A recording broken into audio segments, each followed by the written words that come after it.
Mic check 1 2 1 2. Trying to record this video, man, and something's not going right. Anyway, we're talking about decision making and making a choice.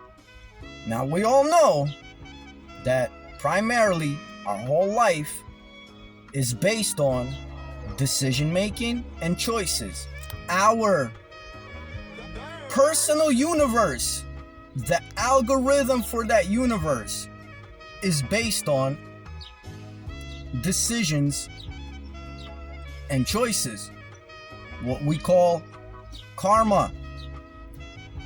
Let me give you an example. You're sitting at home, your friend calls you, yo, what's up? Whatever, Bill or Mary or whatever, let's go to a party tonight.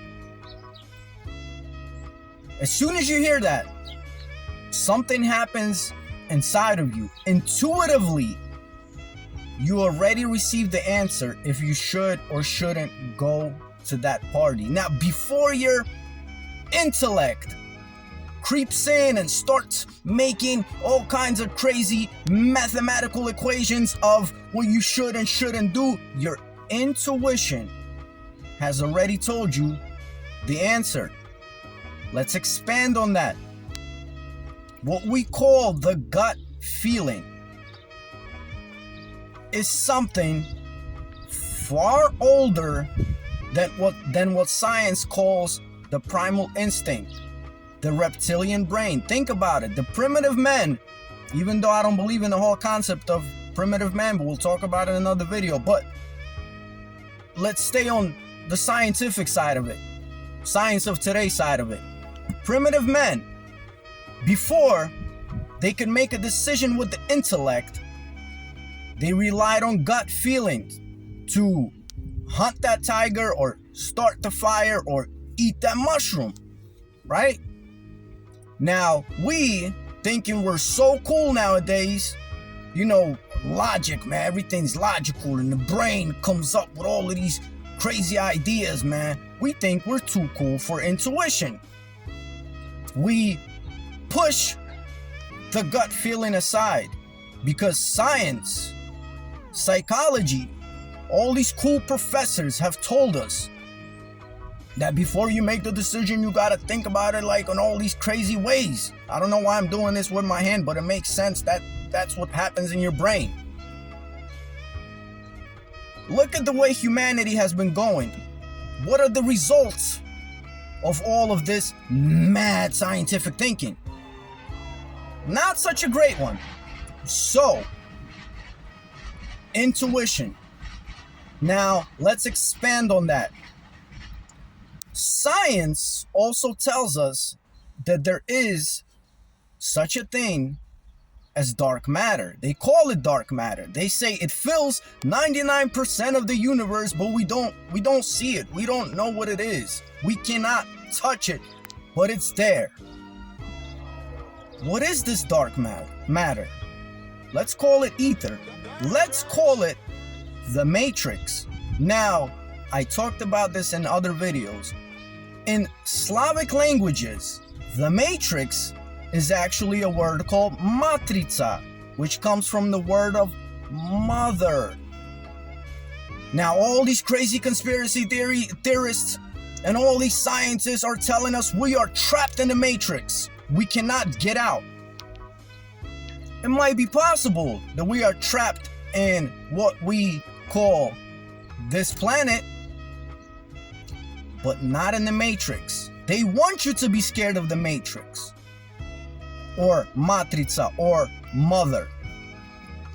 And this is how you push the matrix away. This is how, instead of embracing the mother, the matrix, and having the matrix embrace you, we think it's the bad mother, the mother that keeps us inside of our room, grounded, and we cannot get out.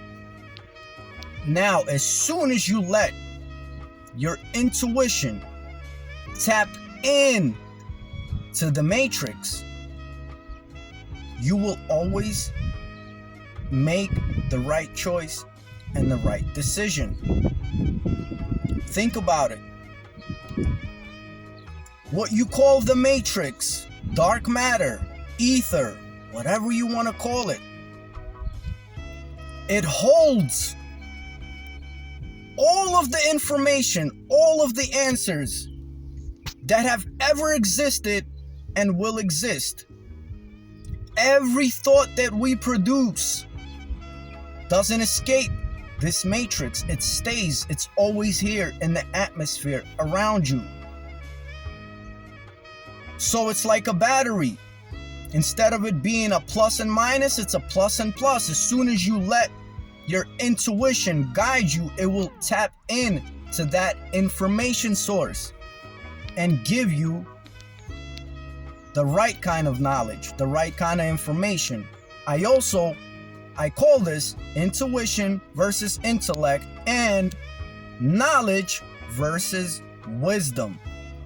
Intuition is closer to wisdom, and wisdom is closer to love, that motherly love. I'm gonna make another video about how, psychics that actually have a gift on how they pull out, this how they tap into this information. But my point is that you can tap into that information. Most of the time, you're already tapping into that information. But the intellect comes in, it kicks the intuition out, and it starts giving you all these crazy reasons on why you should or shouldn't do something. When you're in the supermarket and you're looking for the right kind of apple, your intuition already put your hand on the right apple, but because your intellect came in and told you something else, you're gonna pick the wrong apple 90% of the time. And this is why we have been ruled over and controlled so easily. The mechanism for how to lead your life and how to make the right choice is already there. But they have given us false ideas, tricked us into thinking that we cannot make these decisions ourselves, that we need the government and we need the news and we need some YouTuber and a psychiatrist and all these different things. Your intuition, your gut feeling knows best. Now, second way on how, if you're battling your intuition, what is the next best thing to do? What do you think? Ask your loved one, someone that really, really loves you. Why? As I said before, intuition is closer to wisdom and wisdom is closer to love. So your loved one, they won't even allow intellect to come into play, because they will be, when they give you that advice, that information will be coming from love. Most of us are used to, again, going to a psychiatrist or watching a life coach, or one of these life coaches on Instagram, instead of coming and asking our loved ones, what do you think? They know us best. They want the best for us. Even the little kids, mostly the little kids, because they still haven't been bamboozled by the intellect. Go ask your kid, your nephew, your niece, your son, your daughter. Go ask them. 99.99999% of the time, they will give you the right answer. All right? I hope that made sense, man. I don't write nothing down. I just want to kick it with you guys. Huge shout out to the greatest poet of all time, Romania, my brother Jim Dillinger, everyone that has been leaving a comment. Thank you. My boy Tomek, my boy Alpha, everybody, man. Love all of you, man. All right? Let me know what you guys think, man. I really appreciate when you leave a comment, you talk about it, whatever that comment is, man. But just make sure that it comes from the intuition, from the love. All right? Uno.